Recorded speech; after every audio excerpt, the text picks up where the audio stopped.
itulah gunanya majelis taklim. Kita beramal harus didasari oleh ilmu pengetahuan. Jangan lihat orang berbuat terus kita ikut berbuat juga.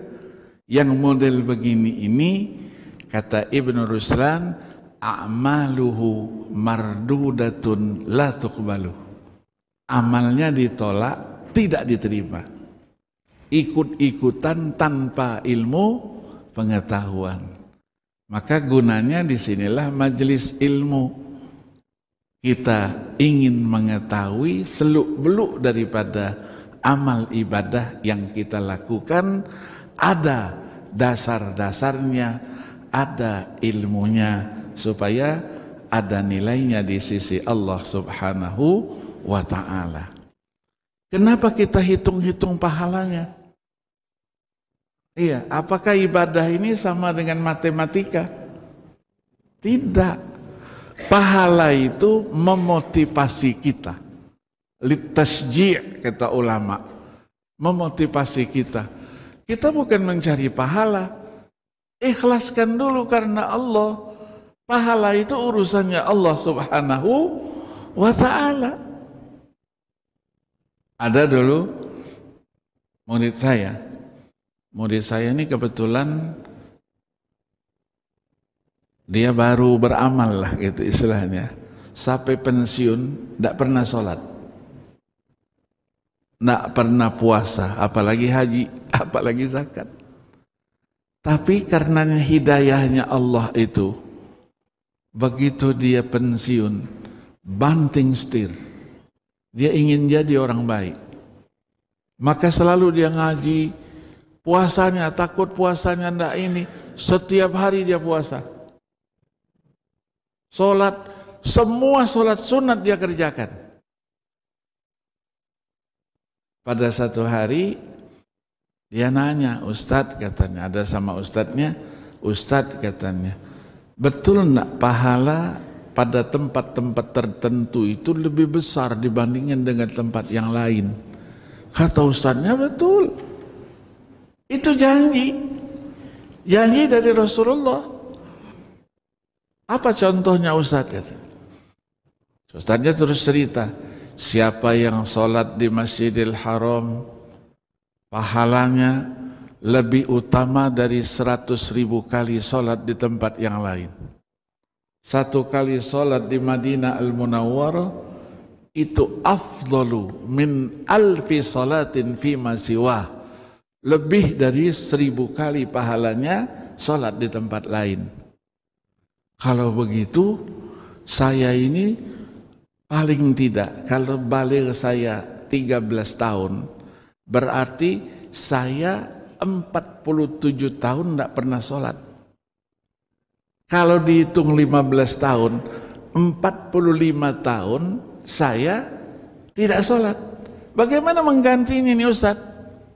Kalau kita katakan harus diqadha, setiap hari kamu sholat aja, tidak usah kerja yang lain, kan tidak mungkin. Iya kan, tidak mungkin.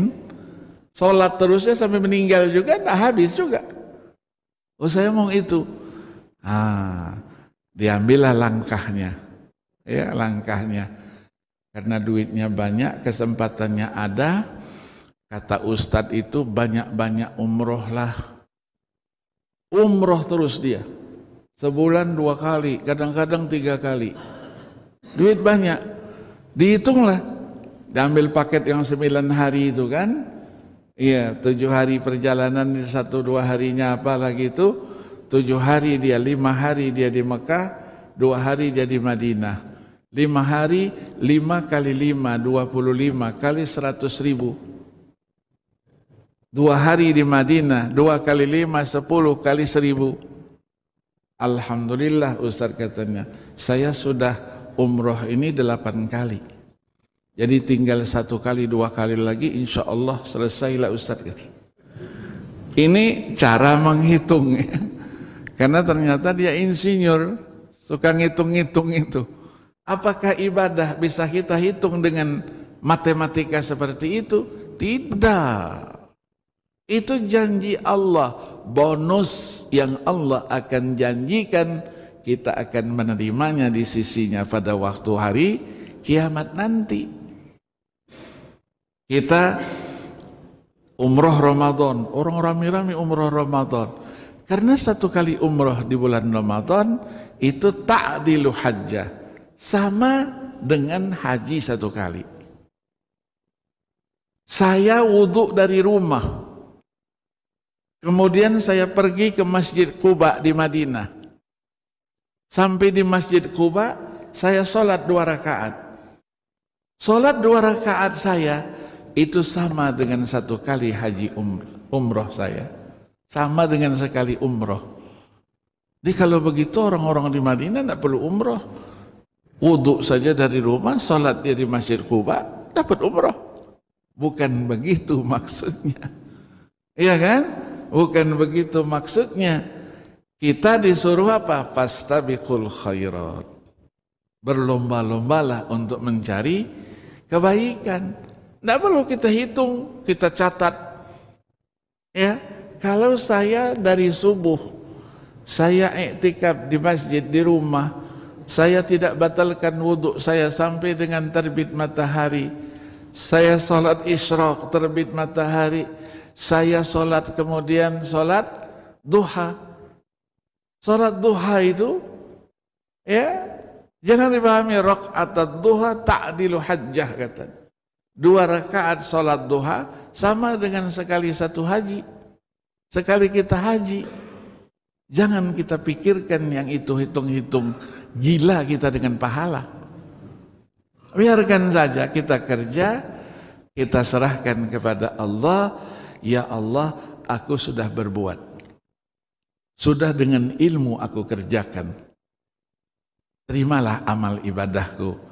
Kalau ada kekurangan, tolong maafkan segala kekurangan itu. Iya kan? Ittaqullaha mastata'tum. Menurut kemampuan kita, kita kerjakan ya Allah. Inilah yang aku bisa kerjakan. Terimalah ini.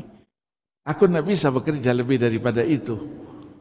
Nah mungkin sholat kita sama dengan sholatnya seorang waliullah. Nah mungkin lah, ya kan? Kita kadang-kadang Allahu Akbar, mikirin mobilnya dikunci nak tadi ya? Iya, motor tadi dikunci nak tadi. Pikirannya apa? Kunci gitu. Iya, khusyuk nak kita? Nah khusyuk. Bagaimana orang itu khusyuk? Nanti kita pembahasan sendiri lagi nanti. Orang itu sholatnya khusyuk bagaimana? Indikasi ada. Karena kita berbicara fikih. Fikih itu yang kita lihat dengan mata kepala kita.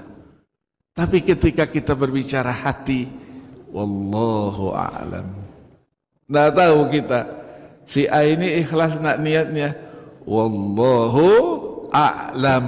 Ya, itulah fikih. Nahkumu bizzawahir, wallahu yatawallas sarair. Kita menghukum sesuatu yang realita yang kita lihat dengan mata kepala kita, tetapi kalau yang sudah berhubungan dengan hati, Allah Subhanahu wa Ta'ala lah yang maha mengetahuinya. Itu ilmunya Allah. Nah kalau ilmu Allah ini mau diberikan yang gaib-gaib ini kepada manusia hambanya yang dicintainya, siapa yang bisa menghalangi? Nah juga kan? Nah, itulah yang kalau dunia tasawuf namanya, ada namanya wilayah, ada namanya mukasyafah. Mukasyafah itu fakashafna anka ghita'aka fabasaruka al-yawma hadid.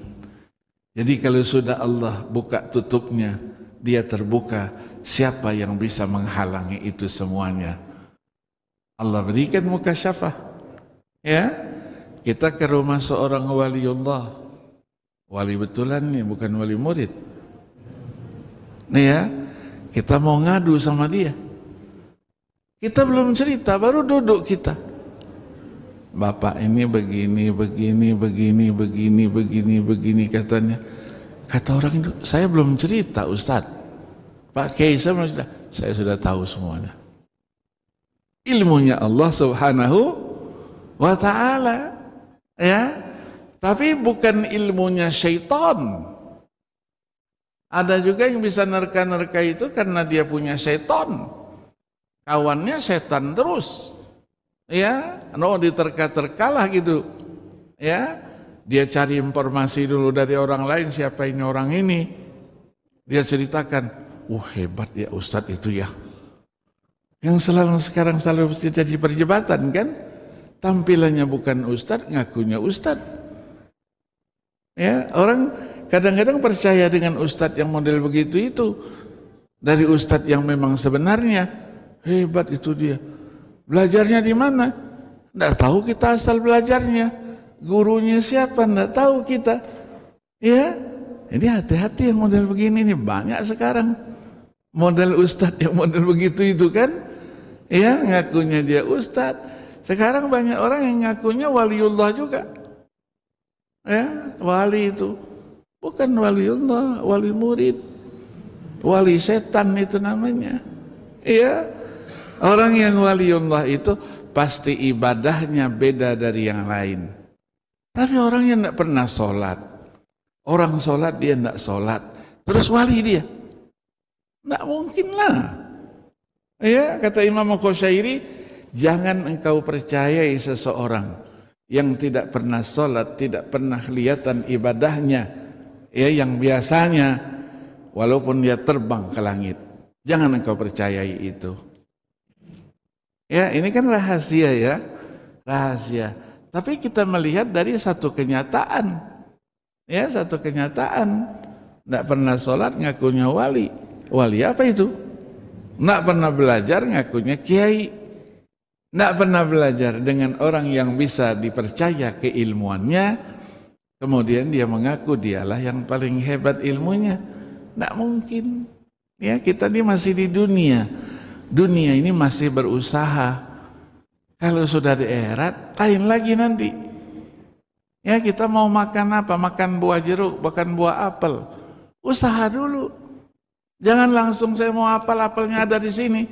Itu di surga nanti. Iya. Ya, baru terlintas saja sebagai pembalasan dari Allah, nanti sudah ada di depan kita.